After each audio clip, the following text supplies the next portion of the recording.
My name is Paul Simon. I'm from Kansas City. I'm going to be talking about calibration.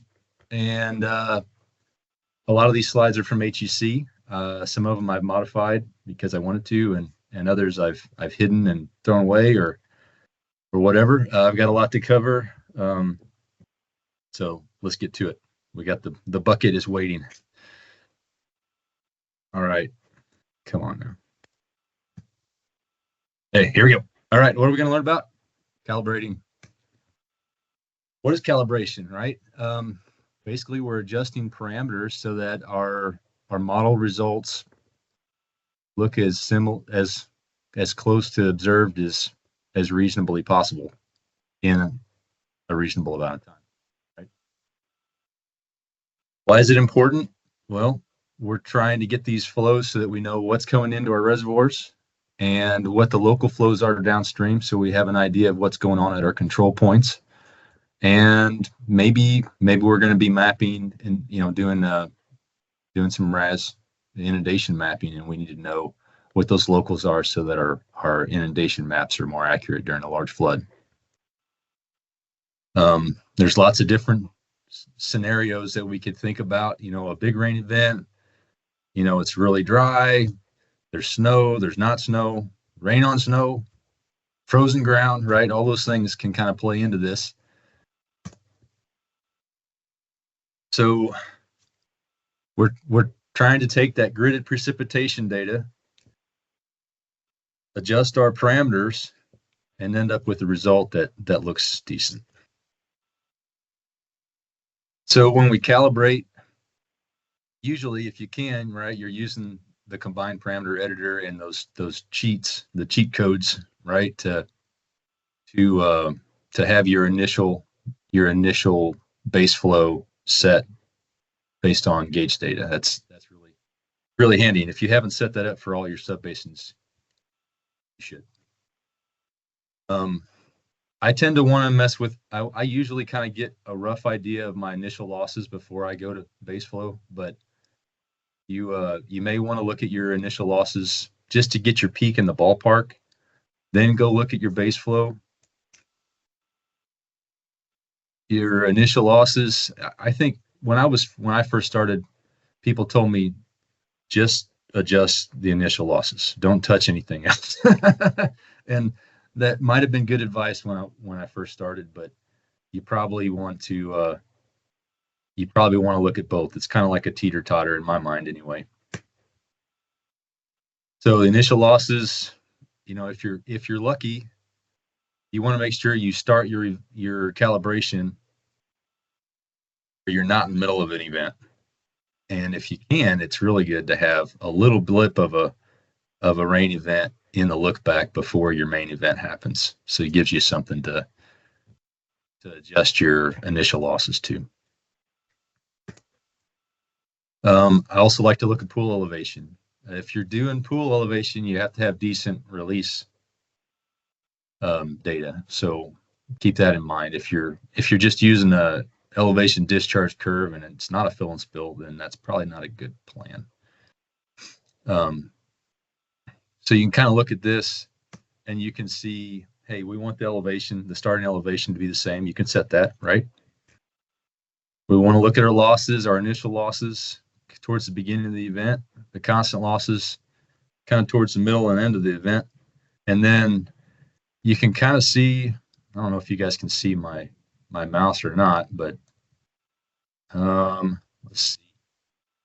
Right in here, this is base flow. It's either base flow or your releases aren't accurate, right? So, or maybe evap. So those are kind of what's going on right there. Okay. Evapotranspiration, if you're doing a short calibration event, this probably isn't a big deal. But if your look back has weeks of dry and you're trying to model between a couple events, where you're doing a continuous simulation, then yeah, okay, ET's pretty important, and what is that? It's a combination, right? It's evaporation and it's transpiration. So it's both. And let's see here. So might not need it, but if you have it, good. monthly evap numbers are probably good enough for most of us. If you're running snow, you're probably doing gridded Hammond anyway.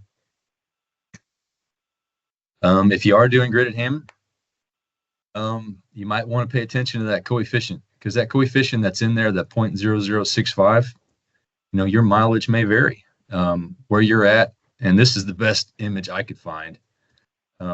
Depending on the time of year and where you're at, that 0.0065 might not be a good estimate. So think about that. We're modeling things in the real world that aren't as simplified as what we're making them out to be. So keep that in mind. I just love this image, right? You can kind of see how things have infiltrated, but then you can also see that deeper root structure and some interesting things probably going on with desiccation cracks and different things. So that's the reality, and we're making a very general, assessment for our models. All right, this is where I pull the bucket out and talk about the bucket. Okay, so I have my bucket, right? You got your bucket. What's the max deficit? Max deficit. Imagine there's soil and there's little voids between the soil particles. That's really what we're talking about. But we're going to simplify this because that's how I think. So you got a bucket. The size of the bucket, that's your max deficit. Think about how much soil, how far down can that evapotranspiration process pull moisture readily out of the soil. That's what that is. That's the size of the bucket. The initial deficit, is it half empty? Is it half full? Is it over designed? I don't care about that. It's just, how much room do I have left in the top of the bucket? How much room do I have in that soil before I'm going to have runoff? That's your initial deficit. How dry is it? Basically. So it starts to rain. We get precip. We're filling the bucket up, right? While we're filling the bucket up, we've got a crack in the bucket. Now this bucket doesn't have it, but it was really awesome when I borrowed the bucket when we were at the Bay Area for the Water Management 101 class. There was a crack in the bucket, and the lady's like, "Oh, you don't want that one. It's got a crack in it." And I'm like, "No, it's perfect." So think of that percolation, that constant loss that's leaving that available soil and getting it down into those lower, groundwater areas. Think of that as that constant loss. It's the crack in the bucket, right? So as it rains, we fill the bucket up, excess comes off. That's our runoff. That's what we're trying to get to, right? That's the whole idea. And while all of that's happening, evapotranspiration is pulling water back out of the system and trying to dry that soil out. So hopefully that makes some sense. That's how I think about it. Hope it's helpful. All right. So combined parameter editor, at least I love the combined parameter editor. It's very helpful, right? It's useful. Multiply by a factor. It's probably not a good idea to just put a straight up number in there unless you just have one sub-basin, because those parameters could be different for different sub-basins. So multiply by a factor. You could add or subtract by, you could add or subtract. You can put the straight number in. You can multiply. I tend to multiply by a factor. That works well for me. We've talked about this a lot. Be careful if you check that box that you don't, it'll come back and bite you because you'll forget about it. Especially if you end up saving the base, which probably isn't a great idea. The reason I like this, I just think it's funny. Let's take it to 11, right? Make sure that your values make sense, right? You need to have an idea of your watershed and what's reasonable on both ends, high and low. And if you don't, then ask somebody. Find out what does make sense. Okay, now we're going to run through a bunch of these, hopefully quick. Talking about different parameters that we normally the different dials that we're turning. This is kind of the baseline, just to give us a feel. So this is how this is our starting point. Okay, here is if we double that initial deficit. You can see, you know, things have gone down. We've got more losses here. Okay, we went from 900 to 600 and something. So when do we change that? Well, most of the time, right? But it's usually we're looking at that early part of the hydrograph and trying to adjust. Okay. If we double that constant loss rate, if we double the constant loss, it didn't make a huge difference. You can kind of see a difference in the losses up here. When do we change that? Well, it's later in the event when we're trying to adjust that water either up or down in the hydrograph. That's when we're doing that. Okay. If we cut our time of concentration in half, right? We've shifted in time, and we got a little bit higher peak, and vice versa. Here, just go to this guy, so you can kind of see how it's going to vary depending on what that time of concentration is. So it doesn't just affect the timing; it can also have an impact on what the peak looks like. All right. When do we change it? Right, when we're not hitting our peak. All right, R. What is R? R is just this. It's storage in the sub-basin, right? So that, you know, think about, you know, terraces, farm ponds, low areas, playas, you know, whatever. If you double the R, that means you have more storage in the sub-basin. That means your hydrograph your peak's gonna come down and your hydrograph's gonna flatten out. So here's kind of looking at 3 different options. So if you need it to be more flashy, then you want less storage in the sub-basin. When you change it, you know, it's not a tool just to hit your peak, right? But you're trying to get that general shape of the hydrograph correct. All right, baseflow. Baseflow, this is recession. So recession is easy, and it's easy to understand. It's easy for me to understand, and that's why it's good. But only if you're using ratio to peak. If you're using threshold discharge, you better be just doing a calibration event, like an event, not your real-time calibrating or in your model, in your base model. We had one of our watersheds, they're two engineers. They didn't agree on what to use. So one engineer in the same watershed used ratio to peak, and the other engineer used threshold discharge. And that threshold discharge was a major pain.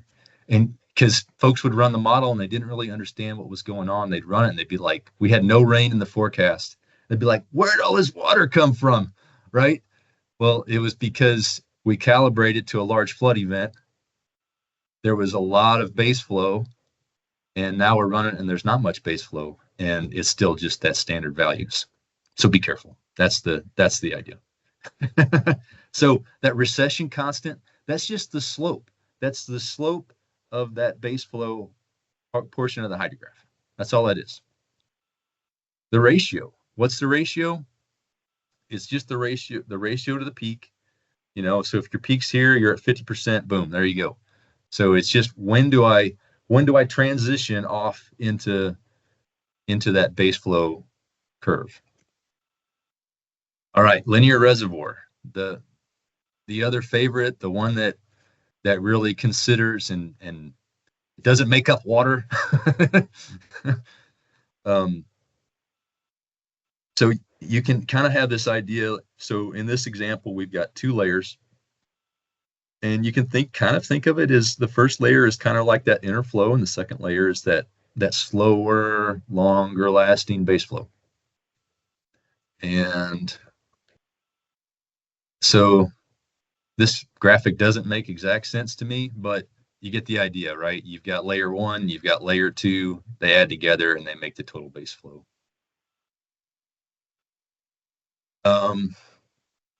So what's going on, right? We've got our bucket, we've got that deficit and constant loss going on. We've got evapotranspiration and canopy is working to pull water out. Rain's pushing it back in. The crack in the bucket, that constant loss rate, right? That is feeding those base flow layers. So if you're adjusting everything in your base flow, in your linear reservoir base flow, and you're like, I can't get it to get up to where I need it to be, and your gauge state is good, right? Maybe your constant loss rate is too low. You don't have enough loss, so you don't have enough water in base flow. Yeah. So here's just one layer. So you have kind of an initial base flow, kind of starts that hydrograph out. You have that groundwater fraction, which in this is 1 or 100%, right? And then you have that coefficient in hours and how many steps. And I kind of think of the steps as kind of like how many little mini reservoirs. Like that could be wrong, but that's how I think of it. Here's an example with 2 layers. We got a 60-40 split. It doesn't have to add up to 1. It could be less than 1, but you don't want it to be more than 1. It'll yell at you. I know that. I've done it. I'm like, oh yeah, that's not right. Okay. So if the coefficient, so here's kind of, I like this because we all, at least for me, I have a hard time visualizing what's going on unless I see it at some point. So if that coefficient is 12 hours, here we go. If it's 24 hours and 48 hours, okay? So that's how the coefficient interacts. The number of steps, right? So the number of steps really is going to impact how that base flow attenuates.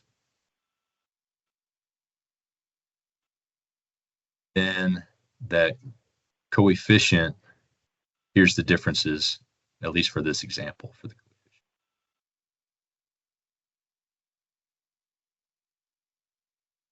Right. Fraction, right? How much of the total are you sending? that's really all that's getting at. So that's going to really impact the magnitude and the volume. Okay. And then your base flow, we get that. It's all about how much flow you have when you start. When do we adjust it? On that back side of the hydrograph. You're trying to get that recession to look the way you want it. All right, kind of shifting gears, and this is the only slide that I have talking about routing. There's a lot of different routing methods. I tend to use Muskingum and Mod Pulse when I have RAS. If you have Mod Pulse, don't be afraid to talk to your RAS person and give them a hard time. Maybe give them a donut first, but talk to them, because a lot of times those curves, it's not a perfect answer at the beginning. So you may want to look at it, think about it, and then go back to your modeler and say, hey, can we work on this? I'm seeing this issue with my routing. So just a word to the wise on that. And then if you've got a really short reach that really shouldn't, we probably should have just been null or shouldn't even be there, but it is. I really like the lag in K. But the main point here is, why do we have this hydrograph when we come into a reach and this hydrograph coming out? Well, it's because we have storage, right? We have storage, water from that hydrograph is going into storage. And as it comes back out of storage, we backfill, and now our hydrograph looks like this. A lot of times the modelers or the folks that taught me, they would say, "Oh, it's the river's hanging up." And you're like, what are you talking about? What do you mean the river's hanging up? Well, they were basically saying that even though they said, the forecast might look like this, the reality is, as that water's been way up and it's out in the overbank, it's breached levees, it's way out there, it's filled up all these storage areas. Now that water is going to come back in, and it can significantly modify that back into your hydrograph. So something to think about. So what knobs do we turn, right? The go-tos, if you can, use the tools to set that initial base flow, initial reservoir elevations. Those are givens. You should do that. But be careful on that when you start. You don't want to start in the middle of an event and have your base flow through the roof, right? Your initial deficit, you're gonna tweak that. That's a major knob. I usually tweak that first, and then I kind of see where I'm at, and I see how it's reacting in the basin, and then I modify my constant loss rate. And then whenever you have your peak about where you want it, then it's a good time to go ahead and start looking at your base flow. That's how I look at it anyway. All right, we're almost home. If I was over here. All right. Okay, we take this complicated system and we estimate runoff based on these physical parameters. Really what it comes down to is there's a lot of uncertainty, right? So we have to use engineering judgment, and we need some experience with our watershed. If you don't have experience, you need to get experience. And when it all boils down, it's kind of intuition, right? And intuition is that, a lot of it you should be able to just do based on the numbers, but some of it, if you aren't sure what's going on, that experience is going to help you come up with a better answer. It's always good to ask questions.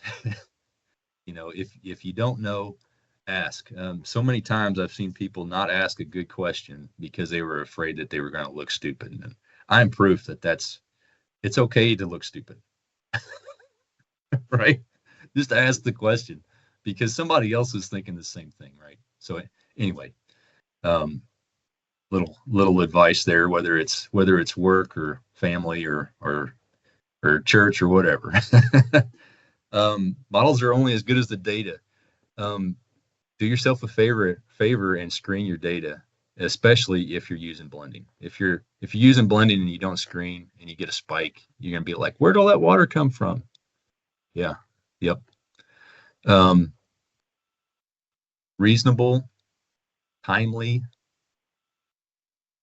get it done, right? We don't have all day. This isn't a model, a study model. We need to get an answer out there, and it needs to be at least in the ballpark. Now you may come back to it in the afternoon and clean it up if you got a big flood going on. We would run the model 2 or 3 times a day in 2019, especially when we were in surcharge operations, right? We might be just constantly sitting there running things. But anyway, other models are using it, so no pressure. Questions? I really hate this setup, because normally in class I'm encouraging comments, I'm throwing candy. I can see your face, whether or not you're asleep at your desk or you're engaged in getting it. So what questions? Francisco. Yeah, I have one. I hope it's not too dumb, but generally when I'm calibrating, I'm trying to either match the peak or try to match the volume. I get it that sometimes, if you're calibrating to the reservoir, maybe calibrating to a volume is more important versus if you're calibrating to a control point, calibrating to a peak is more important. But could you give a little bit of more explanation on what should we calibrate to when we're electing one of the two, like either volume or peak?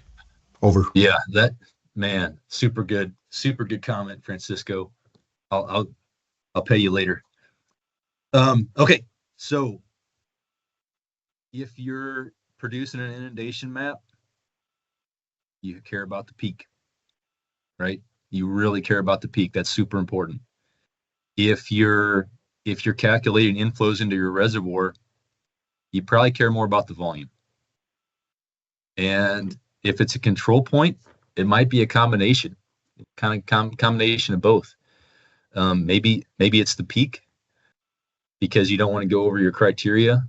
But if you're looking at doing your flood damages reduced, you might care about the shape too because of the duration of inundation. So that's the way I think of it.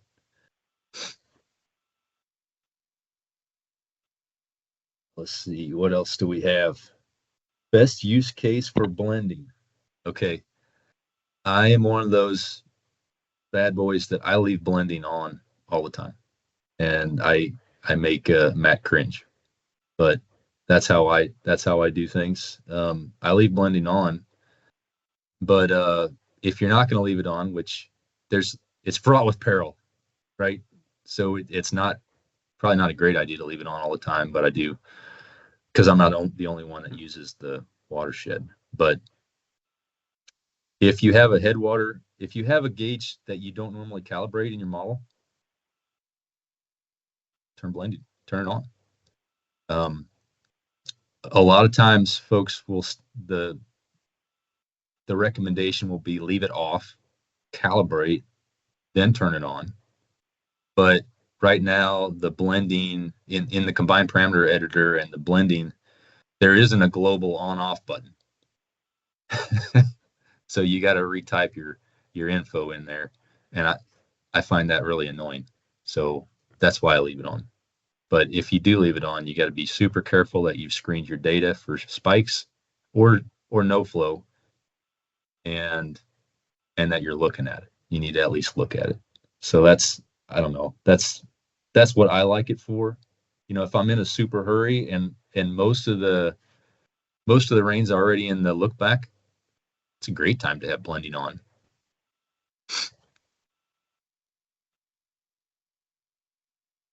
Oh, taper, difference between taper and step. That has to do with how it transitions, right? I usually do taper. And here, let me get out of here. Oh yeah, that picture. Don't always trust your GPS. Poor guy. They had to rescue him by helicopter.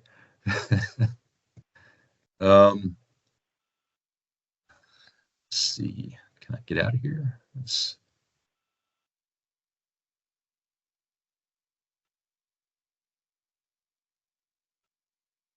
No, I don't want to stop sharing. Escape. Okay. All right. Let me just a second. And I'd rather have that up while we're talking about it. There's got to be more questions than that too. Yeah, I have a question, Paul. What's up, Ken? It's zones, right? So I'm looking at calibrating some watersheds I haven't messed with before, and I'm pretty sure they need some just general kind of background calibration too, right? Yep. So my question is, when you're first trying to, get this model really dialed in, it seems like you would use more zones than when you're trying to do real-time calibration, right? And so if you're trying to do real-time calibration, how many zones do you really want? Because it seems like you can't get terribly close if you don't have very many zones. Okay. Yeah. Do You see what I'm getting at right here? I mean, there's kind of this, but you also have to be able to get this done in less than 48 hours. Yeah. It depends what you're looking for. It might not be a bad idea to have a detailed zone and a not detailed zone. Yeah, that's kind of what I'm thinking. That's fair. Actually, that to me, when I want my calibration to be the most accurate, when I'm going to go in there and I'm going to adjust every location that I have a gauge, like in a big flood. If I'm going into surcharge, if I'm going to be producing an inundation map, I may not be able to have that level of detail first thing in the morning, but by the afternoon, I want to have that forecast dialed in, and I may go back. And you can do it either way. You can just have the general zones, and then you can go in and tweak. We can go in and tweak. But we can do that. Give me a rough feel though for like if you're doing real-time forecasting, right? How many zones would you try to use? I mean, are you looking at 3? Are you looking at 8? Give me kind of a feel for range. Yeah. I think it depends on the watershed. Like I've got quite a few in the Osage, maybe more than I should. Yeah. Well, some of these have like 20 gauges, right? And that doesn't seem like it's realistic for real time. I got the V in the alphabet. So some of these down here I don't really pay attention to most of the time. But yeah, it's up to you. And maybe that's too many. The Osage has like 21,000 square miles in it. And a lot of gauges, a lot of reservoirs. So I want a zone for every reservoir, above every reservoir that I regulate at least. And I want a zone that ends at every control point. That's the way I like it, because that's where I really care about the information, or at least most of the control points. Okay. But yeah, your mileage may vary depending on your watershed layout. Do you use 20 points when you're doing real-time forecasting? Now this is what I use. Okay. Now I may go through here and copy paste on this last 4 or 5, or I may not do anything to them, and I just don't care that it's off. Yeah. But this is what I use for my model.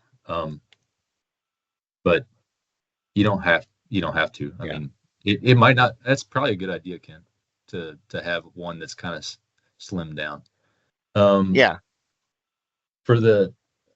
So going back to the blending, the steps and taper, I always use taper. I don't know. That's just how I do it. The taper is the number of hours from forecast time that it's going to take to get back to the model results from the observed. And then the percent, the allowed missing, the allowed missing is just saying, hey, how many zeros, how many missing values are you willing to put up with and still have blending turned on? So if you have gauge issues, or maybe it's wintertime and your gauges, you got frozen gauges, right? And things are going in and out. And so you got flow and then you're at 0, and then you got flow and you're at 0, and you got flow and you're at 0. Probably don't want blending on, right? Or hopefully you've screened some of that out, but maybe it's just going to be a real pain. You're not going to be able to screen it very well. Then you don't want blending on. So the higher this number is, the more likely blending will shut off. Kevin. Yes, sir. I was just going to add for like the zones portion, like the number of zones. I think a lot of that, at least from my experience, varies with elevation, how much elevation variation you have in your watershed. Okay. So if you got a really, really flat watershed, it's pretty, and they'll kind of share similar characteristics. You could probably throw several of those sub-basins into one zone. Whereas like I have one watershed that has mountains and part of the upper basin, and then the other part of the basin is much lower. So those characteristics I can't really generally apply across that whole zone. So I had to split it up into 2 zones. Yeah, yeah, absolutely. So on the, come on, it's slow. Anyway, yeah, like on the Kansas, when we first got to Kansas, it had like multiple, like different rivers, different streams were in the same zone because the soil conditions were similar, and I hated that. I just hated it. I'm like, I don't think like that. So I switched it to the way I wanted, but you could have that if you had similar conditions and you thought those parameters were going to shift in a similar fashion to save you time. But hey, Emily, what you got? I was going to add that to Paul, like it's not just elevation, but it could be any reason that some area might react similarly. And yeah, like if it had the same soil type, but it was in the east and the west, I wouldn't group them together. But if they're adjacent and you expect them to move similarly, that makes sense to make it a zone. And in our district, we set them up pretty generically. And as we use the CAVI more, we expect that we'll be able to hopefully group them more together as we learn how things react. So they could evolve over time too. Yeah, for sure. Yeah, and it doesn't hurt to have one in there. If somebody wants their own, you just add it in there, put their name on the end or whatever, or a description so you know what you got. Okay, there's a lot of traffic over here in the chat. Are we all good or what? Just talk to me. I was just asking about your naming convention for your zones. It looks like you just label them alphabetically. Are those in like hydrologic order? Yeah, they're in hydrologic order. Okay, so as you're calibrating, you're kind of working from the top down, and that's why you have them lettered that way. Okay. Yeah. Yep. Yeah, I could have used numbers, but I used letters. Yep. Yeah, good question. I wish we were in class. I'd be throwing candy to you guys. Hey, Paul, I just had a quick question in regards to when you're doing real-time forecasting, which parameters do you change the most, you would say? On a day-to-day basis. Initial deficit is my primary, and then constant deficit. Those two I spend most of my time on. In the last couple of years, it's been pretty dry in our district, and I've spent more time on baseflow than I ever had before. But usually your initial and constant losses are driving the train, at least for my area. I think the intent was I was going to go through a calibration. Do we still have time for that, Alex and Matt? Run through it and do a demo? I know I took a fair amount of time going through the slides. I think that'd be great. Okay. Yeah. Okay. I feel, the joke about being, if you got one hand that's hurt or in a cast and you have a speech impediment because you can't. I feel like that with one monitor. Simeon mentioned this yesterday, right? I've got 3 at home, and I would have more if I could get away with it and turn my head far enough. So the way I like to set it up is on my leftmost screen. I like to have my CAVI watershed and my combined parameter editor. In my center screen, I like to pull up HMS, and maybe on part of the second screen and on my third one on the right, I like to have my graphs and plots so that I can maneuver in HMS because that makes sense to me. I can modify the combined parameter editor without losing it because it's really frustrating when you're in a hurry and it keeps disappearing on you, right? So I keep that on its its own screen. and then I'm watching as I'll go in and make a change. I'll modify. I'll come down here and I'll tell it where I want to calibrate to, and I'll compute to that point, right?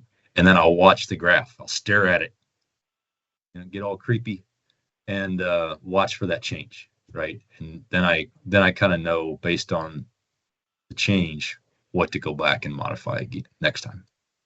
So that's how I do it. How do we want to do it today, though? That is the question. All right. So this is the Osage Basin, the running bunny. If you like ink splotches. I've been tempted to go in and color code my zones or something to make it look even more like a bunny, but I haven't done that. I already ran it and made sure I had all my data pulled down for you guys, and then I told it to skip MET-VIEW, so if I hit compute, I won't goof up and we'll have to watch it churn. Something pretty cool that I'm hoping to show you guys, and I don't want to do it right this second because I think it'll take all the fun out of it, is this calibration library script that Russ has been working on. It will go and grab a previous calibration and pull it in for you into the combined parameter editor, and then you can run it and have something to start with. So I think that's super cool. So let's calibrate. Let's do a little calibration, and then let's go pull that in and let you see what that looks like. Let's see some things to think, some little notes. This section of the watershed I don't really care about, but my last control point is right here on the Missouri River at Herman. So for this gauge, I have the observed flow merged with the RFC forecast, and then I just turn blending. I leave blending on for that gauge, and that kind of helps me cheat, and I don't have to look at this as much unless there's something really big going on. That way, I got reasonable flows coming out of here, and I don't have to calibrate this chunk. So something to think about. Let's see, what do we want to do? I don't like right clicking and working in the cavi. It's slower to me. It's slower, and that could be an issue with my model, but I don't know. So that's what I do. Let's do this. All right, so let's get HMS opened up. Combined parameter editor disappeared again. All right, so I have different basins. I've got Matt helped me out with the discretization. The 2K was what was originally going on. I've got 5K in there now, and I like it. It does run faster, and with that, I've got a wet, average, and dry initial condition. I tend to use average, and I may use that more and more now that I've got this cool script. We'll see. I had been using dry for the last couple of years, though. Anyway, okay. So we're gonna do this. Okay. All right. I'm trying to get this sorted for you guys. Sorry. Okay. All right. So we got our combined parameter editor going over here.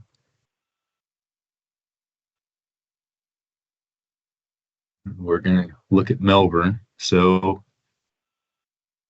graph, I like to look at the reservoir and my inflow, well, my inflow gauge at least. Okay, let's see if we can make that work. All right, hopefully you guys can see that okay. Not too shabby, right? If I was in a hurry, I'd got some bad data going on. A little bit of screening needs to happen. I'm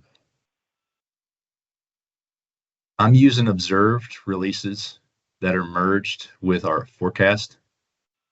So we're kind of cheating a little bit. So you can kind of see I've got a 14-day forecast that that has our releases in there, so I can just run HMS if I want to. And so what we got going on. So we've got some initially we got too much flow going on, not enough towards the end. Base flow is a little bit low, but not terrible. With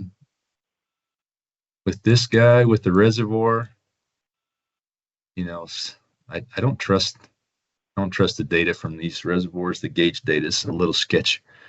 So, but you're really kind of looking at the deltas, right? When you're looking at your reservoir, if this was creeping up because I had my base flow off and I was creeping up, I wouldn't want to calibrate to make this line up here, right? I'd want to calibrate if I was high here, I want to be high here. You know, I want to try to get that down if I can, but if I can't, if I'm just in a hurry and I'm trying to get this inflow right, I want the difference to match. So what do we do, right?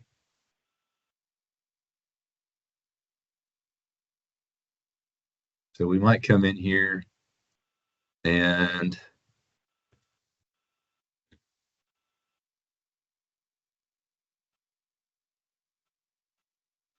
what do we want? We want to maybe increase. I don't know. No, I don't want that. Anyway.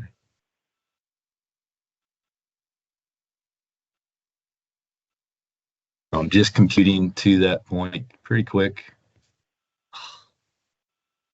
Almost. Right. This is really hard on one screen.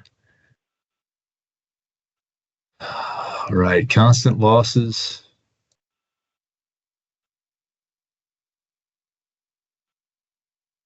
Need more water towards the end, but it might be a base flow issue. We can try this. I think Simeon did a better job yesterday. You don't have to hit apply unless you're going to a different tab. Not really seeing any changes. So here's our rainfall.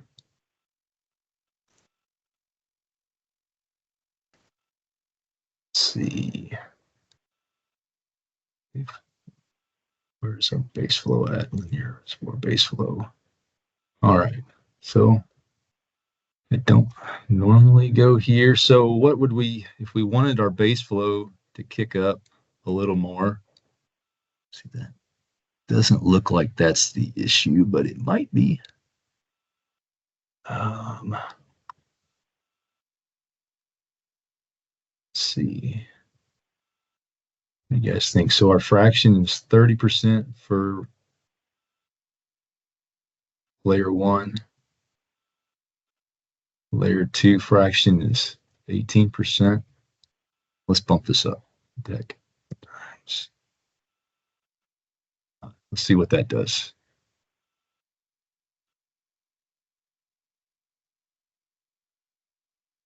Didn't change anything.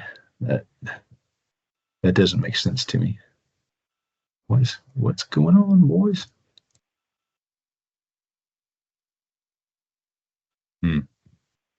Not sure what's up. I don't have one thing I have to watch out for is I have the inflow junction. I have it set up with like a calculated hourly. And so you can kind of see what's going on based on change in pool elevation.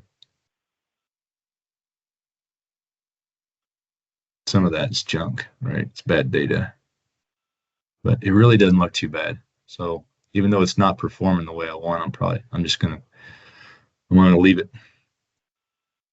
for now. Let's go to Pomona and look. Whoa, okay, we got something to work with here. Okay, well, let's go back to that deficit and constant. What do you think? What would you guys do? What would you change this to? Too much water, too much rain. Yeah, too much. So we need to increase our initial deficit, right? So if I was calibrating in a pinch, I would move on. Like as soon as I got that, I'd be like, that's good enough. Let's tweak it just a tiny bit more and see if we can dial it in a little better. Nope, it didn't respond. It didn't respond. Seems like your constant rate is a little off, a little more initial deficit maybe.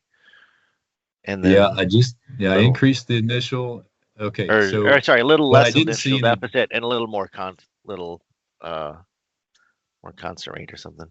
Okay, so when I made that change from 2 to 2.2 and I didn't see a change in the pool elevation, I stopped. And I pulled up one of the sub-basin graphs, right? So why did I do that? Well, you can see that we're taking most of the water out already. What is that little blip of water right there? What's that? What's that from?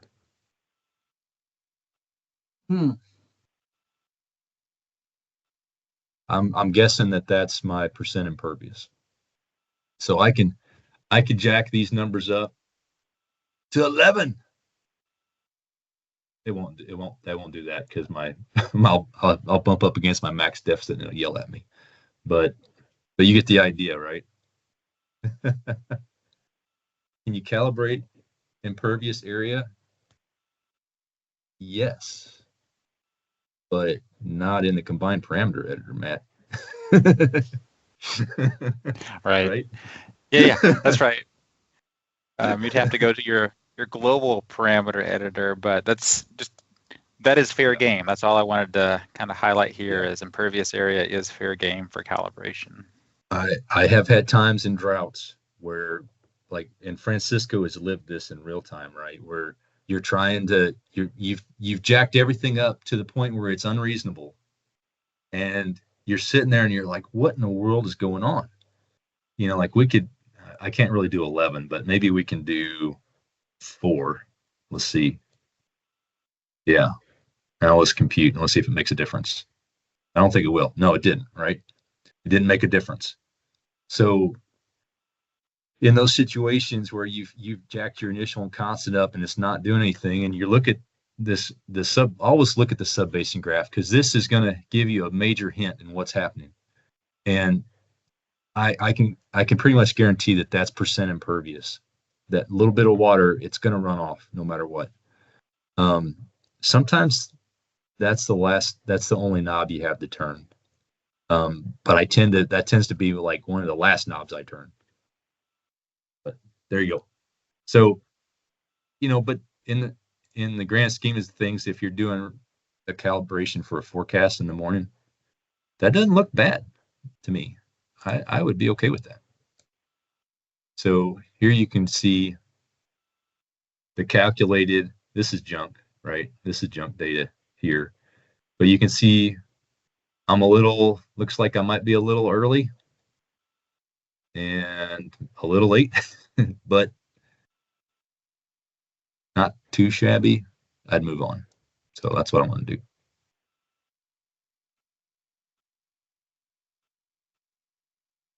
Okay, so this is my first control point downstream. And this is one of those situations where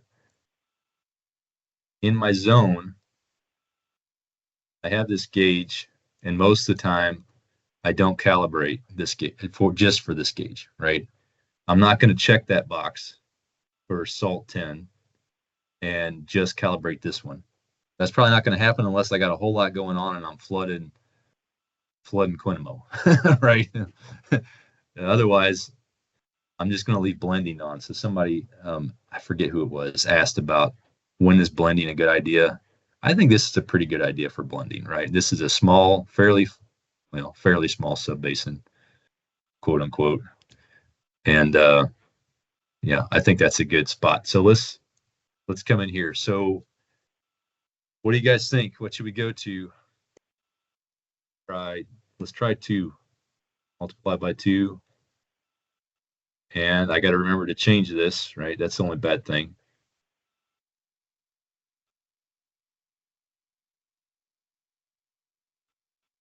Oh, too much.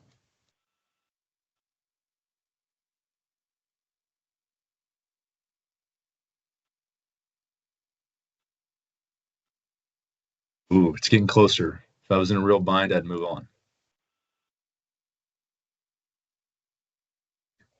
0.3.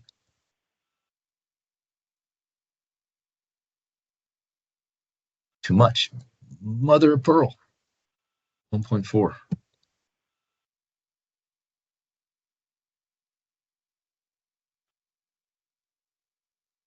There you go. I like it. Okay. So I'm low for this gauge, but I'm on for my control point. So I'm going to leave it, right? If I really wanted this dialed in for some reason, because I was doing a RAS model through town right here, I might go in and turn this guy off, modify it, and then move on. My guess is this is probably base flow. Though I don't know if you guys can see this okay or not, but how it's dropping off early, that's probably base flow, or it could be a gauge issue. Really, could be either. But assuming that the gauge is okay, you might want to go in and modify your base flow. Yes, Kevin. So, question about blending. So for the Yep. blending, it's only being applied for like the initial like couple of time steps, right? Like as you blend it, like the purpose of it is for like the initial base flow blending, right? Yeah. So I don't have it turned on this one because this gauge isn't always great, but it forces your calculated to the observed in the look back, and then it transitions back to your forecast within X number of hours. So I have it going like really fast, like within an hour, I just have it jump back. You could smooth that out to like 6 hours, or if it was a big river, you might want to smooth it out over a longer period. Just depends on what you're okay with. But yeah, is that what you're getting at, Kevin? So it is applied through the whole look back. Yes, sir. Gotcha. Okay. For some reason, I always thought it was just the initial. I always struggle with like the long-term base flow stuff. I think I might. Yeah. It just blending might be an easier solution for that. Yeah. I really wish that there was a little radio button right here that I could check and turn it on and off, because it would be good to calibrate and have it off, or something. I don't know, and then be able to kick it back on when you're done and have that benefit in the look back, right? So, but yeah, I hear what you're saying. Okay, but yeah, this that's not too shabby, and it's a small portion of what I'm looking at. This isn't really where all the water hit, but yeah, this looks like base flow on this portion here, right? This is recession base flow, I believe. Yeah. All right. Okay. So what do we have? We have ratio to peak. I think that's probably in the ballpark. Recession constant. Maybe let's flatten that recession constant out a little bit. Times 1.2. And some of these are a little touchier than others, right? Let's see if that does anything. Oh, it did. Let's do that. It failed, right? So why did it fail? Too high value. Yeah, I went over 1. So why? Nope, still over. It's gonna fail, yeah. 8. Why? But you see why I use a ratio, right? Because these numbers are different. Mm-hmm. So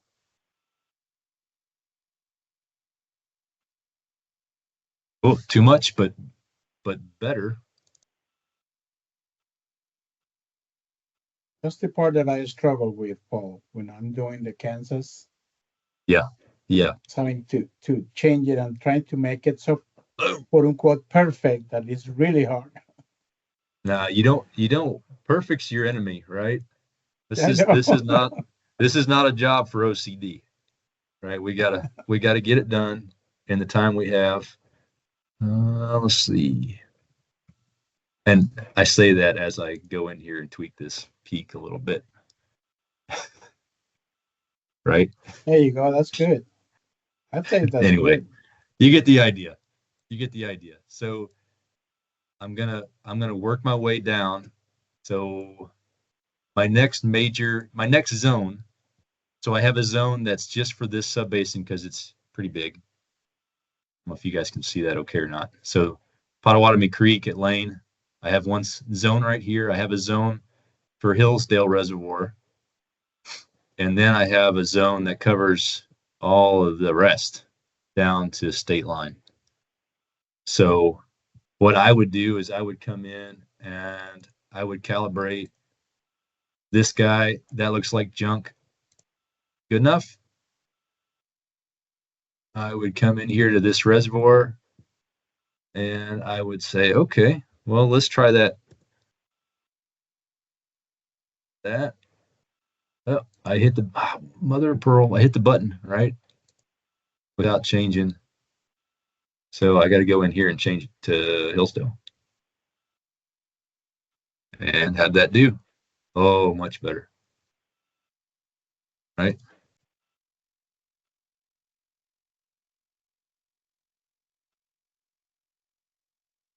Hey, Paul, one thing on blending, I Good. just was thinking about it for a minute. What blending does is it overwrites the flow at that junction where you turn it on, right? For the local area that you might be linking to other models downstream, blending is not doing anything to that local runoff. So you might be getting the flows in the look back how you want them, or force them to observations, but you're not really doing anything to the local subbasins. So you might not be getting that benefit in ResSim. Is that what you're telling me? Possibly. I'd have to dig in and see if that's true or not. I was thinking I think it passes through. Okay. But yeah, your locals, if you were pulling individual locals, they're probably not helping. It's just helping at that junction where you blend. Right. Yeah, I agree. Yeah, Roberta, what do you got? Well, I think that's one of the reasons why we're using flow local to read into ResSim, because if you've got the blending on, flow local for the junction, it will modify that value. I mean, if you're pulling in the flows from the subbasins, that's not going to work, but that's why we have that flow local, because it will tweak that and change it as a lateral flow or an inflow into that junction for subsequent. Could be negative depending on how the blending works. So. Okay. Assuming that's not a diversion or whatever, some of those junctions that it doesn't work on. So. Okay. Yeah. Okay. Yeah. Thanks, Roberta. So this one, I'm bumping up against the percent impervious. I think I didn't see a change, so I would probably leave it if I was in a bind. I just for fun, I turned blending on for the inflow junction, but looks like I don't have enough data. There's enough gaps that it didn't like that, so it didn't blend to that because of this choppy.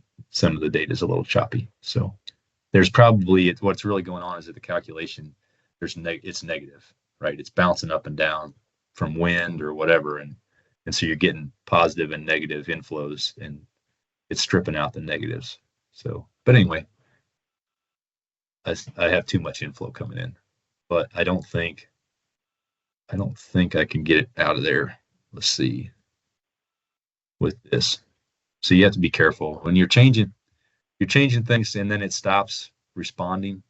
That's a good time to go look at your subbasins and figure out what's going on. Now this one has two little teeny tiny inflow gauges, and it could be partly that, or it could be that little bit blue there from percent impervious. So anyway, I'd move on. Let's see. I feel like we're burning. Are you guys tired of watching me forecast? Or what do you guys want to do? So I noticed, Paul, you use plots to help help you set those adjustments. Do you ever open up a summary table and look at the percent bias for volume or the Nash-Sutcliffe? Not in real time. Okay. Here, let me do this. This I will look at, but you have to use it with a real grain of salt, because with blending turned on, that calibration is not great, but it says it is.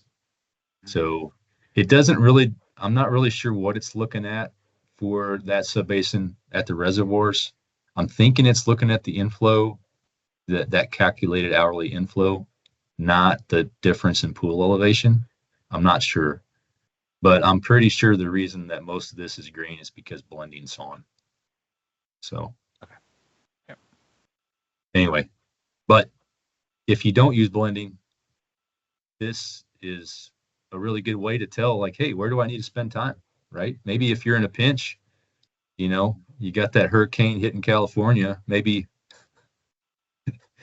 just look and see where you got your hot spots and then go calibrate that. You know, to start. Paul, I missed where you turned that on, that particular map. Where was that?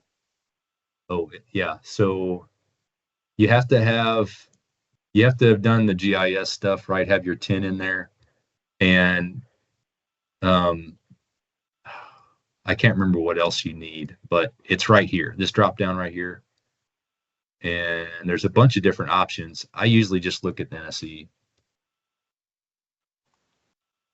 But I want to say that might be part of Simeon's thing later today. Okay. Yeah. Sorry. Hey, he calibrated yesterday. Fair. No, but I really do like this. I like the idea of it. I wish there was a way for it not to look at the blending when it was calculating it, you know, but and maybe some more options on what it's doing with the reservoirs. But hey, whatever. It's definitely an improvement. All right. What else? What else do you guys have? I have a quick question, Paul. Yes, sir. When I've been doing calibration, sometimes I make changes to a particular point or a zone, which with values that seem to be reasonable, and all of a sudden it fails. But if you move to the next point downstream and run it, it runs fine. Why is that? I don't know if anybody has ever experienced that. But... Well, like you know, I always call those HEC features. But I don't know. I don't know. That's a. I shouldn't joke, but I don't know. I think we always have to be careful that we're not modifying the combined parameter editor in a way that's not reasonable. If they are reasonable and it's acting weird, sometimes what I'll do is I'll hold down control and I'll compute the whole watershed, and then I'll start again. Seems like, at least it's been my experience, once in a while things will kind of get haywire especially if you're computing to point and working your way through, and you don't have that box check that it runs everything all the time. Once in a while you need to hold down control and hit compute, or compute the whole basin. That's been my experience. Matt might have I'm sure he's got a better answer. Oh, that's perfect. I can't think of anything else right now. I'd have to see the exact an example that would help. Right. Okay. Yeah. Let's see. I think I don't know. Hope that's helpful for folks. I mean, some of you guys, I feel like you know more about calibrating than I do. But that's how I do it. So I did this yesterday just to kind of make sure I wasn't blowing smoke, and I calibrated it, and it took me about 30 minutes to calibrate the whole thing, the entire watershed. I didn't cheat and ignore parts of it. And you know, it got reasonable. It was reasonable. Let's see. Do you guys want to see that script in action? The library script? Yes. Say yes. Please say yes. I see like script four. failed. Are you kidding I see 4 me? yeses. Oh no.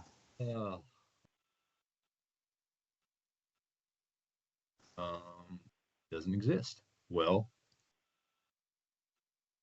fine. We'll make it exist. All right. I was messing with it, so I changed the name so that I put this in the files, you know, on Teams. And I had one that I changed the name of it because I modified the script. So one in my version that has a different name on the end, I went in here and on this line, I have it point. I manually told it where I want it because OSH2 is what it's called, but I keep it in a folder called swims 341, right? So anyway, your mileage may vary, but the difference between those two copies of Russ's script, and it's Russ's, I mean, he's done a bunch of work on this. But that's the difference, is I'm pointing it to the folder I want it in. And let's just, well, I'll show you. Let's just save and run. Okay. So, and this might not be exactly right because my start time is off by a day and blah, blah, blah. But if the theory, the thought process here is eventually you build a library and you name it. You don't name it whatever today's date is and some random numbers and letters, but you give it some description of, you know, how dry has it been? How much rain did you get? You know, anything that you think's important, put it in the name of the library file. And you can see this is the one that I updated and created yesterday.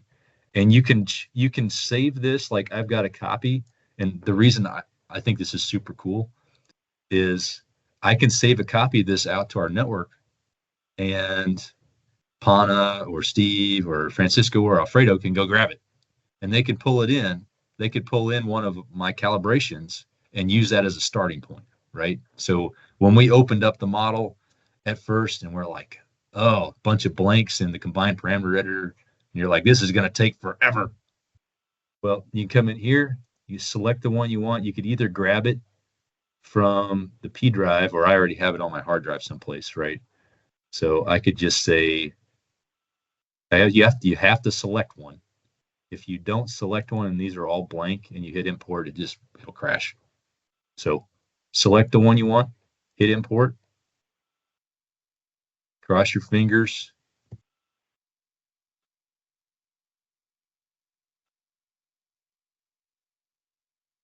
Yeah, it has to close and reopen the forecast because it's basically resetting everything. Right. Whoa. Okay, here we go. Let's close this. Oh, here we go. All right, so it told me file copied to active forecast. Okay. Well, I need to be patient. It's doing marvelous things. Woo. All right, here we go. I'm going to close this guy.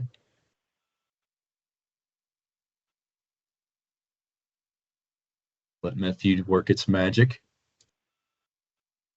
Oh, be patient, grasshopper. Combined parameter editor.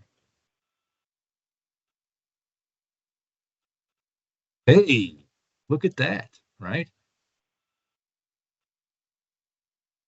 So these numbers might not be right for this event, but they're in there. So let's go Let's go take a look.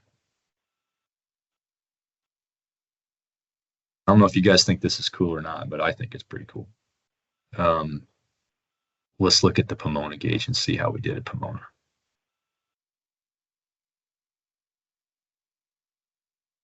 Hey, that's not bad. That's not bad. That could have been your first start at your forecast. Now, this, obviously, I calibrated this event a few days ago, right? So anyway, but you could have, I wanted to go back and calibrate. There was a 2018 event that was similar, and I wanted to calibrate it and save it, but I was having issues with them. I was having some HMS 10,000 issues yesterday, so I didn't get it done. Francisco, what do you got, buddy? How does it store those values to transfer it? Does it store it on a DSS file or on a text file? Like how? I believe it's a text file. Here, oh yeah. Here we go. So yeah, so it's on my C drive where my models are, where the Osage is, because I told it that's where I want it. Under HMS in forecast folder, and then there's a calibration library, and boom, there it is. So it stores these text files in here, and that lives with the watershed, or at least that's the way mine's set up, and I think that's the way it's intended to be. And then I also finally figured out, I can show you. Yeah. So out on the P drive, the rest of you guys can't get to it, but Francisco could. Out on the P drive, it say I created a folder, and maybe this isn't where we want it, but just for now, I stuck it in there, and then boom, it drops it. It drops a copy of that forecast out there. So clear as mud. That's cool. Paul, we does it? Oh, go ahead. Go ahead. Sorry. I was going to say, for the parameters, does it? So if you have overrides clicked, for example, on specific subbasins, does that information transfer to that as well, or is it just the table parameters, like the override, like up above? Oh, for the zones? I think it would be everything, but I don't know that for sure, Kevin. I'm assuming since it's grabbing that forecast file, I think it'll be everything. Yeah. Okay. Hey, Paul, got a request for whenever you have some free time later today. So you're using your dry basin model, which for the forecast, I'm using right? my average. I'm using the average.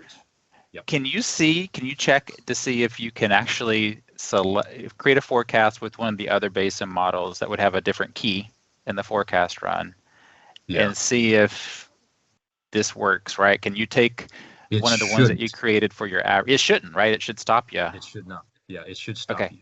From what Russ was telling me, it should stop you. But I have not tried it, and I can't. Yeah, I'll do that.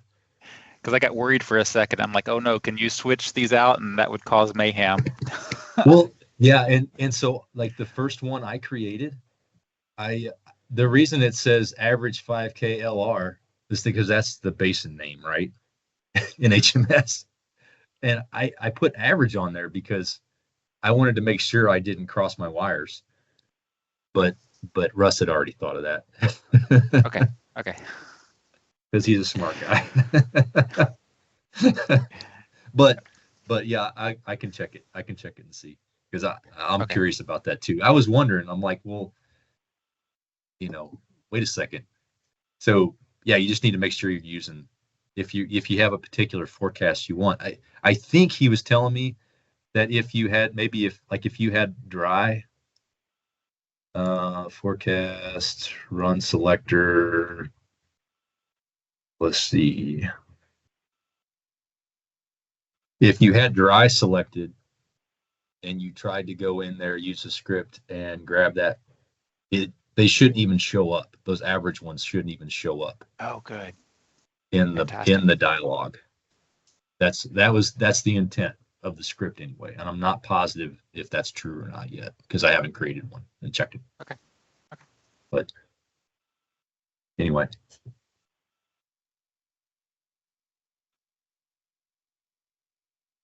Is that good? Was that helpful? Guys, anybody else got any questions or want to make fun of me? We thank you very much for your attention through this presentation. If you have any additional questions, would like help, or are seeking additional training, please feel free to check out the links on the screen that are also linked below in the description. If you'd like to stay up to date in whenever more of these videos become available, please go ahead and like and subscribe, and you'll get notifications anytime more presentations or video walkthroughs are posted to this water management channel. Thank you so much and have a wonderful day.